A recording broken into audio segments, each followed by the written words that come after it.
우리 오늘 우리에게 주신 하나님의 말씀 보겠습니다. 하나님의 말씀은 시편 63편 1절에서 11절 말씀입니다. 우리 한 절씩 교독하고 마지막 11절은 다 한음성으로 하나님 앞에 읽겠습니다. 제가 먼저 읽겠습니다. 하나님이여 주는 나의 하나님이시라. 내가 간절히 주를 찾되 물이 없어 마르고 황폐한 땅에서 내 영혼이 주를 갈망하며 내 육체가 주를 앙모하나이다. 내가 주의 권능과 영광을 보기 위하여 이와 같이 성소에서 주를 바라보나이다. 주의 인자하심이 생명보다 나음으로 내 입술이 주를 찬양할 것이라. 이러므로 나의 평생에 주를 송축하며 주의 이름으로 말미암아 나의 손을 들리이다. 골수와 기름진 것을 먹음과 같이 나의 영혼이 만족할 것이라. 나의 입이 기쁜 입술로 주를 찬송하되 내가 나의 침상에 주를 기억하며 성벽에서 말씀을 작은 소리로 엎드릴 때에 하오리다. 주는 나의 도움이 되셨음이라. 내가 주의 날개 그늘에서 즐겁게 부르리이다. 나의 영혼이 주를 가까이 따르니 주의 오른손이 나를 붙드시거니와. 나의 영혼을 찾아 멸하려 하는 그들은 땅 깊은 곳에 들어가며 칼의 세력에 넘겨져 성냥의 먹이가 되리이다. 함께 있습니다. 왕은 하나님을 즐거워하리니 주께서 맹세한 자마다 자랑할 것이나 거짓말하는 자의 입은 막히리로다. 아멘. 우리 다시 한번 기도하겠습니다. 하나님 아버지 감사합니다. 오늘 또 예배 가운데 말씀 가운데 우리 마음에 심기우게 하시고 성령의 열매로 우리의 삶 속에 나타나도록 오늘도 인도하여 주시옵소서. 함께 하실 하나님께 감사드리오며 예수님 이름으로 기도하옵나이다. 아멘. 아멘.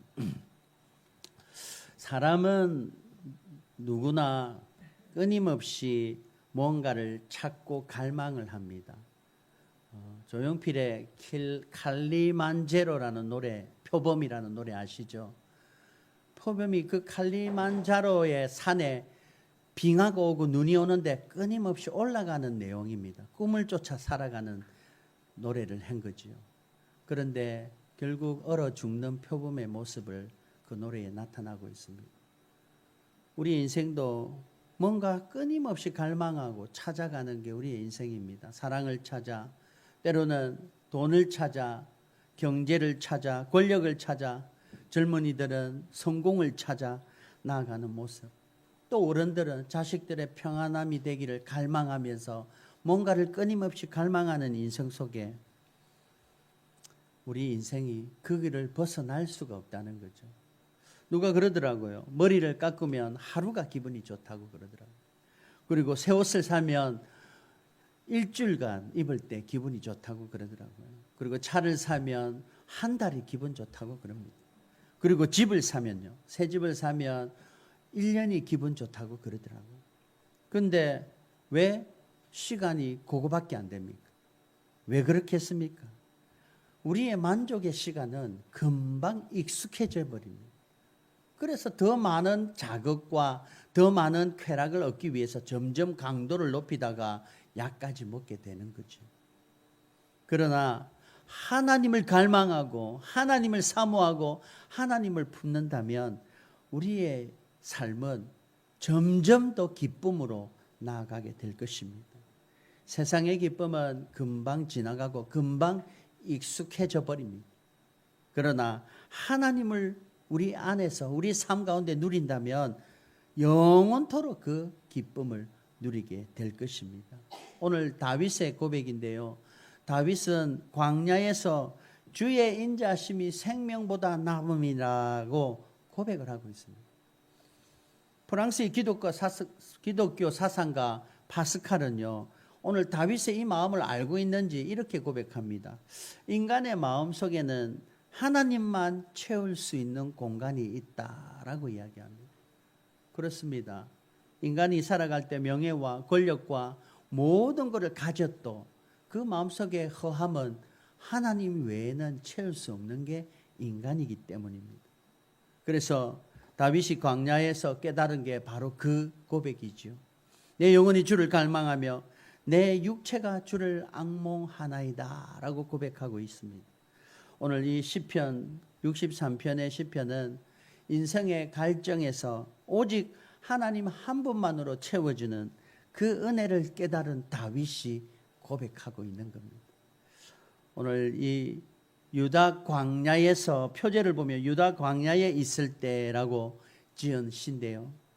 오늘 그 유다 광야는 낮에는 폭염으로 밤에는 추위로 그리고 마실 물도 없고 믿었던 신하도 배신하고 상황은 아들이 아버지를 죽이고 자기가 왕 되려고 쫓아오는 그런 상황 속에 신발도 신지 못하고 도망가는 처절한 인생 속에서 이 시가 지어지고 있습니다. 그런데 오늘 다윗의 기도 제목을 한번 보십시오. 우리 같으면 하나님, 저 배신하는 압살론을 빨리 돌이키게 하시고 저 나를 배신한 저 신하들을 심판하시고 내 왕위를 회복시켜 주십시오. 문제를 해결해 주십시오. 이 상황을 모면하게 해 주십시오라고 기도하는데 오늘 다윗은 그런 기도가 아니라 오직 하나, 하나님, 내가 주를 갈망하나이다. 주님을 사모하고 찾습니다. 내 육체가 주를 앙모하나이다 라고 기도하고 있습니다. 모든 것이 사라진 그 광야 속에서 비로소 다윗도 깨닫게 된 거죠. 왕궁에 있을 때 하나님이 보이지 않았고 편안한 권력과 재물을 가지고 있을 때 하나님이 희미했는데 모든 것이 사라진 그 광야에서 먼지만 날리는 그 광야에서 아무도 없는 호련단신 있는 그 광야에서 다윗은 하나님을 보게 되었다는 거죠. 오늘 이 시간 우리의 인생은 다 광야의 길을 걷는 것과 같습니다. 영혼의 목마름을 겪고 있습니다. 가진 거 많아도 늘 허전하고 외로운 게 인생입니다. 다윗이 만난 그 하나님을 갈망하는 그 갈망이 우리 마음에도 하나님을 사모하며 나아가는 믿음이 되기를 주님의 이름으로 축원합니다. 오늘 말씀을 통해 하나님을 간절히 사모하는 심령에게 하나님께서 부어주시는 은혜가 무엇인지 그 은혜 받기를 다시 한번 소망하면서 오늘 말씀을 살펴보겠습니다. 첫 번째로 하나님을 사모하는 자에게는 하나님은 자신을 나타내십니다. 1절에 다윗이 주를 앙모합니다. 주를 앙망합니다. 주를 갈망합니다 하고 찾고 있는 그 모습, 우리 1절 다시 한번 읽겠습니다. 시작. 하나님이여 주는 나의 하나님이시라. 내가 간절히 주를 찾되 물이 없어 마르고 황폐한 땅에서 내 영혼이 주를 갈망하며 내 육체가 주를 앙모하나이다. 하나님 계시기는 하는 겁니까? 다윗은 이런 원망을 하지 않습니다. 오히려 그 광야에서 선포합니다. 하나님이여 주는 나의 하나님이십니다. 때로는 사람들이 이럽니다. 고난은 저주다. 광야 길은 심판의 길이다. 저주의 장소다라고 이야기합니다. 그러나 오늘 다윗은 그 광야 속에서 하나님을 사모하는 마음으로 광야를 지낼 때 하나님을 가장 생생하게 만나는 광야가 바로 하나님을 만나는 지성소가 되고 있다는 거죠. 세상의 소음이 껌겨진 조용한 호련단신 홀로 있는 그 광야 속에 하나님을 찾는 간절함이 하나님을 만나는 세미한 음성이 들리는 곳이기 때문입니다. 오늘 우리들이 고난이 오고 힘듦이 올 때 좌절하고 절망하기보단 다시 한번 하나님을 찾고 사모하는 마음에서 하나님의 음성을 듣는 은혜가 있는 고난의 길, 우리의 삶이 되기를 주님의 이름으로 축원합니다. 여리고에 맹인이 있었습니다. 바디메오라는 맹인인데요. 이 맹인이 예수님이 여리고를 지나간다는 소식을 들었습니다. 그럴 때 예수님을 찾아가야 되는데 눈이 안 보이니까 사람들도 많고 비켜주지도 않으니까 찾아가지를 못합니다. 그런데 그 맹인이 소리를 지릅니다. 다윗의 자손 예수여 나를 불쌍히 여기소서. 그러니 사람들이 시끄럽다고, 주위의 사람들이 시끄럽다고 조용히 해라고 면박을 주었습니다. 그때 이 소경은 그 면박에도 불구하고 더 크게 뱉습니다. 다윗의 자손 예수여, 나를 불쌍히 여기소서. 그때 예수님이 발걸음을 멈췄습니다. 종교 지도자들의 소리가 아닌, 권력자들의 소리가 아닌 간절함으로 하나님을, 주님을 부르고 있는 한 거지의 외침을 들었다는 거죠. 그래서 예레미야 29장 13절에 이런 말씀을 주셨습니다. 함께 읽겠습니다. 시작. 너희가 온 마음으로 나를 구하면 나를 찾을 것이요 나를 만나리라. 여러분, 우리가 진짜 부족한 것은 더 많은 정보, 더 좋은 것, 더 편한 물질이 아니라 바로 주님을 향한 깊은 갈망이 되어야 될 줄 믿습니다. 주님의 임재가 없는 삶은 우리는 죽음과도 같은 삶이죠. 그래서 하나님은 반드시 여러분의 삶의 자리에 찾아와서 하나님이 하나님 되심을 나타내기를 원하십니다. 우리가 그것을 막고 내 편함과 내 의로, 내 죄로 하나님을 느끼지 못할 뿐이지, 하나님께서는 늘 하나님을 찾는 자에게 찾아오셔서 함께 하시고, 구하고 찾고 두드리는 자에게 찾아오시고 구하게 하시고 열리게 하신다고 약속하셨습니다. 오늘 우리 모든 우리 교회 성도님들은 하나님을 간절함으로 사모하여 하나님을 만나는 은혜가 있기를 주님의 이름으로 축원합니다. 그래서 그 은혜를 이 땅에서 누리며 살아가는 우리들 되기 바랍니다. 그리고 또 하나님을 사모하는 자에게 두 번째로 생명보다 귀한 은혜를 주십니다. 오늘 본문 63절인데요. 함께 읽겠습니다. 시작. 주의 인자하심이 생명보다 나음으로 내 입술이 주를 찬양할 것이라.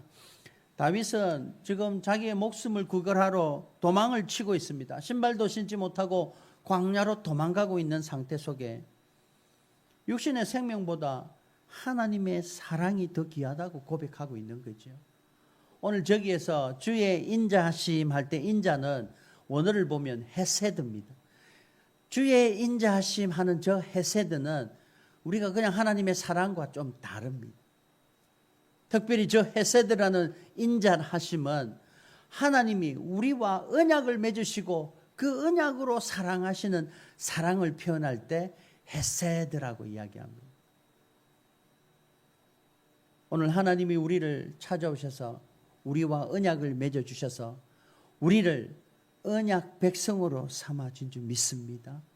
그 언약 백성이 하나님의 사랑을 느낄 때 그 언약으로 맺어주신 헤세드의 사랑이 우리가 누려야 할 사랑이라는 거죠. 다윗은 지금 목숨을 구걸하러 신발도 신지 않고 도망치고 있는 상태입니다. 세상에 가장 소중한 게 육신의 생명보다 더 큰 게 뭐가 있겠습니까? 목숨이 있어야 왕위도 있고 생명이 있어야 재물도 있고 누리는 것 아니겠습니까? 그런데 다윗은 자신의 생명보다 하나님의 사랑 헤세드가 더 귀하다고 고백하고 있는 거죠. 이것이 어떻게 가능합니까? 육신의 생명은 길어야 100년이지만 나를 향한 하나님의 사랑 헤세드는 영원하기 때문입니다. 오늘 우리가 세상의 것은 끊임없이 변화하고 죽었다 살아났다 도태되었다가 사라졌다가 다시 살아나는 게 세상입니다. 세상의 친구가 어느 순간 나를 배신하고 원수가 되기도 하고 그렇게 자랑하던 건강도 세월 앞에 장사 없고 영원할 것 같은 권력과 재물도 순식간에 날아가 버린 게 우리의 인생입니다. 다윗은 자기가 왕궁에 있을 때 이것을 뼈저리하게 느꼈을 겁니다. 아들이 배신하고 신하가 버리고 세상에 자기를 도와주던 사람들이 다 배신하고 돌아가는 그 아픔 속에 오직 하나 다윗은 변하지 않는 것을 붙들었습니다. 구원의 하나님, 나를 택하신 그분의 헤세드의 사랑이 이 광야의 생활 속에 다윗은 자기를 사랑하는 헤세드 하나님의 인자가 자기의 목숨보다 귀하다고 고백하고 있는 것입니다. 오늘 우리들이 믿는 하나님은요, 눈에 보이지도 않고 만질 수도 없고 잡을 수도 없습니다. 그러나 다만 하나님께서는 이 말씀을 통해 우리와 약속하신 분입니다. 오늘 우리가 하나님의 사랑을 어디서 깨닫습니까? 바로 하나님의 약속의 말씀이 우리 삶 가운데 깨달아지고 이 약속의 말씀이 나를 살아나게 하고 나를 하나님 앞에 더 가까이 오도록 언약 맺어주신 이 말씀이 우리를 이끌어가게 된다는 것을 기억하십시오. 그래서 요한복음 1장 1절에 하나님은 태초의 말씀이 계시니 이 말씀이 하나님과 함께 계셨으니 이 말씀이 곧 하나님이시라고 약속하셨습니다. 그리고 14절에 말씀이 육신이 되어 우리 가운데 거하는 주님이라고 했습니다. 오늘 우리가 주님 붙들고 하나님을 붙들고 사는 것은 그 말씀이 하나님이신 말씀 붙들고 사는 건 줄 믿습니다. 그 말씀을 품고 가슴에 새기고 말씀 순종하며 하나님을 순종하는 삶으로 살아가는 우리들이 될 때 하나님께서는 우리들에게 그 사랑을, 그 귀한 은혜를 주실 줄 믿습니다. 야곱 알지요? 형에게 장자권을 팥죽 한 그릇에 팔아서 얻었던 야곱입니다. 야곱은 어느 누구보다 욕심이 많았습니다. 그래서 형에게 장자권도 팔고 팥죽을 팔아서 장자권도 얻었고, 그리고 삼촌 집에 도망가서 거기서 양과 염소를 키우는데 하나님이 축복 주셔서 양이 자기의 재산이 점점 늘어났습니다. 이제 고향으로 돌아갑니다. 고향으로 돌아가는 그날 밤에 천사가 나타납니다. 야곱은 워낙 축복을 좋아하고 욕심이 많아서 그 천사를 잡고 놓아주지를 않습니다. 복 주실 때까지 끝까지 복을 사모하며 천사를 붙들고 있습니다. 천사가 아무리 놔라고 해도 안 놓으니까 엉치뼈, 환도뼈를 때려서 부숴버립니다. 그런데도 야곱은 천사를 붙들고 있습니다. 하나님, 축복하지 않으면 내가 가지 않겠습니다. 하나님 축복 안 주면 놓지 않겠습니다. 이 밤에 죽겠습니다. 그때 하나님께서 야곱에게 축복하십니다. 이름을 이스라엘이라. 우리가 늘 하나님의 백성이라고 부르는 이스라엘 백성을 이때 하나님께서 야곱의 이름을 이스라엘로 바꾸어 주셨습니다. 오늘 그 말씀 속에 하나님은 하나님 당신을 간절히 사모하는 자에게 하나님은 절대로 외면하지 않으신다는 거죠.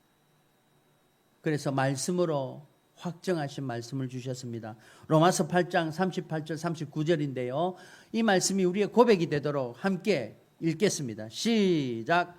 사망이나 생명이나 천사들이나 권세자들이나 다른 어떤 피조물들이라도 우리 주 예수 그리스도 안에서 있는 하나님의 사랑에서 끊을 수 없느니라. 아멘.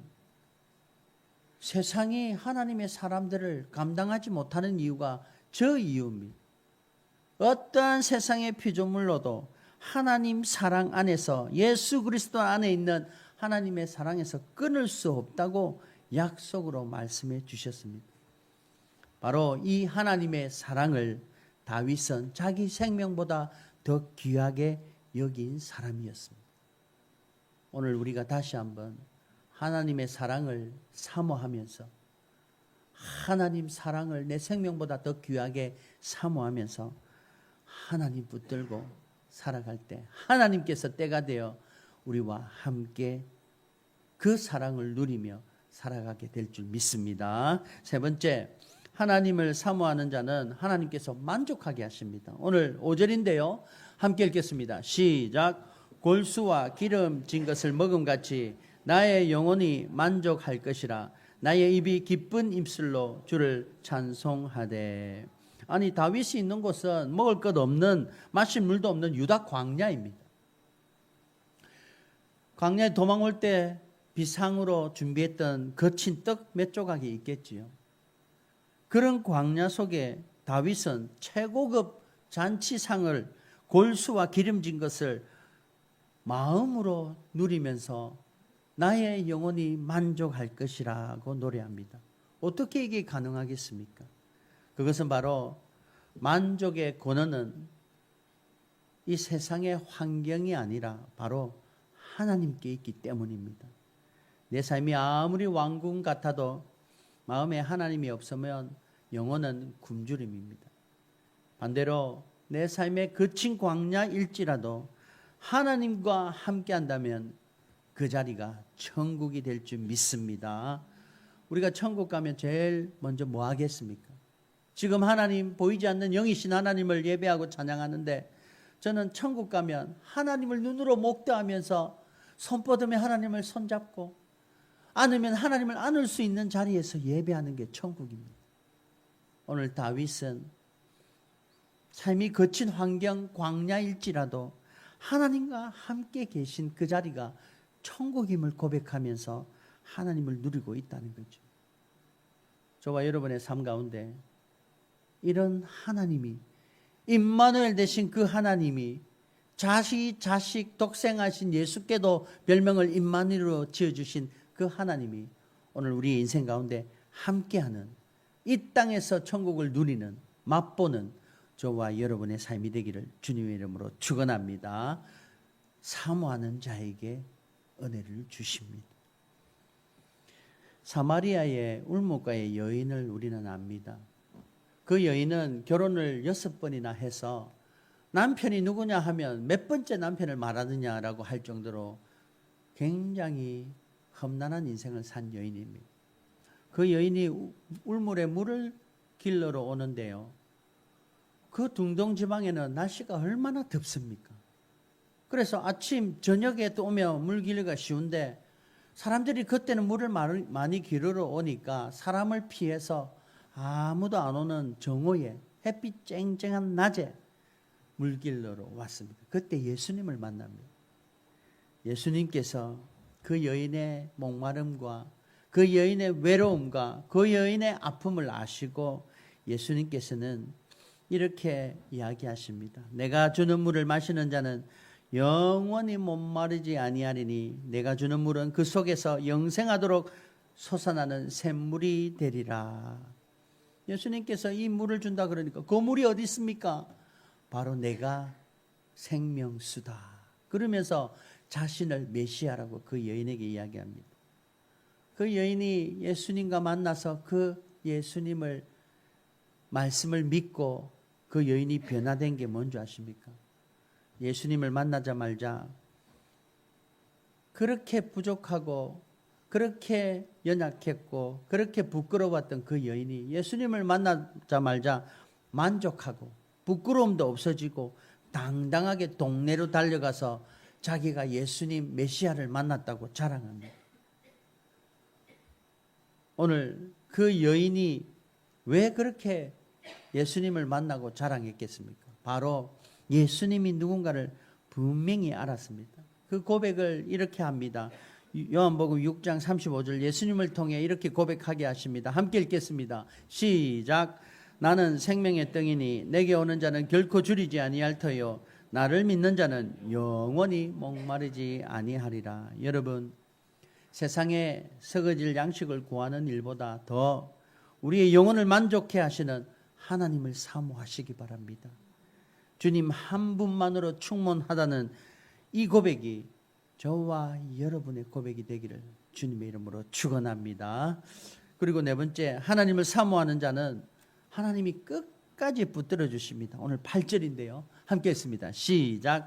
나의 영혼이 주를 가까이 따르니 주의 오른손이 나를 붙드시거니와.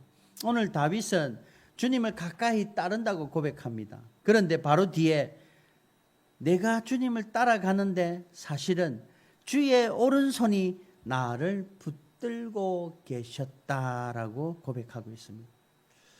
우리의 신앙생활이 이렇습니다. 내가 믿음이 좋아서 그리고 내 헌신, 내 봉사가 남달라서 우리 이 예배 자리에 있는 게 아닙니다. 우리는 늘 연약하고 늘 넘어지고 늘 제 앞에 떳떳이 설 수 있는 자가 없습니다. 그러나 우리가 붙드는 것이 아니라 하나님의 강한 오른손이 우리를 붙들고 계셔서 이 자리에, 이 예배 자리에 주님 앞에서는 그날까지 우리의 믿음을 붙들고 계실 줄 믿습니다. 이게 바로 구원입니다. 이게 바로 은혜입니다. 은혜는 내가 노력해서 얻는 것이 아니라 나는 노력해도 되지 않는 게 구원입니다. 구원을 우리는 올무에 걸려있는, 사냥꾼의 올무에 걸려있는 새를 이야기합니다. 아무리 발병등 쳐도 사냥꾼의 그 올무에 걸려서 헤어나지 못합니다. 그때 누군가가 그 올무를 끊어서 새를 날려보내는 걸 구원이라고 이야기하죠. 또 구원은 이렇게 이야기합니다. 사냥꾼의 파놓은 함정에 빠져서 내 힘으로 아무리 점프하고 올려올래도 나올 수가 없습니다. 그때 누군가가 손을 뻗어 그 함정에서 건져주는 걸 구원이라고 이야기합니다. 우리는 뭐합니까? 손 올려주는 손을 붙잡고 함께 나아가는 게 구원의 여정이고, 오늘 저와 여러분의 믿음이 내가 열심히 해서, 내가 노력해서, 내가 헌신하고 봉사해서 이루어지는 게 아니라 이런 나를 택하시고 나를 그 올무에서 건져주시는 하나님의 손에 달려있다는 것을 믿고 하나님의 은혜를 사모하며 살아가는 그런 우리들이 되기를 주님의 이름으로 축원합니다. 베드로가, 예수님은 바닥 산에 올라서 기도하시고 베드로와 제자들은 배를 타고 강으로 지나갑니다. 그러다 폭풍을 만납니다. 그래서 배가 풍랑을 만나 흔들흔들하고 파도가 치는데 저 멀리서 주님이 물가로 걸어오십니다. 그때 베드로가 주여 나를 명하사 물 위로 나도 올라가게 하옵소서. 그럴 때 예수님이 손을 뻗어 오라고 그러십니다. 그러니까 예수님을 바라보고 베드로가 물 위를 걸었는데 물 위에 막 걷기 시작합니다. 그런데 베드로가 그 순간 파도가 오는 걸 보고 깜짝 놀라서 물에 빠집니다. 그때 예수님께서 물에 빠져있는 베드로가 주여 나를 구원하여 주시옵소서라고 할 때 예수님께서 즉시 손을 내밀어 그를 붙잡으시며 이르시되 믿음이 적은 자여 왜 의심하느냐라고 혼내십니다. 그러나 주님께서는 그 믿음 적은 베드로를 손을 뻗어 다시 풍랑 속에서 일어나게 하십니다. 이게 구원이란 거죠. 우리의 힘으로 나아가기에는 너무나도 세상의 유혹과 세상의 제약은 큰 풍랑처럼 너무나도 강합니다. 그러나 주님께서 우리를 손을 잡고 한 번도 놓지 않고 끝까지 붙들고 나아가는 그 믿음을 우리를 향해 이루시기를 원하시고 그 믿음으로 주님을 끝까지 바라보며 살아가는 우리의 믿음이 되기를 원하십니다. 그래서 빌립보 1장 6절에 사도 바울이 고백한 건데요. 우리를 이렇게 고백하기를 원하십니다. 함께 믿음으로 고백합니다. 시작. 너희 안에 착한 일을 시작하시니가 그리스도의 예수날까지 이루실 줄 우리는 확신하노라. 아멘.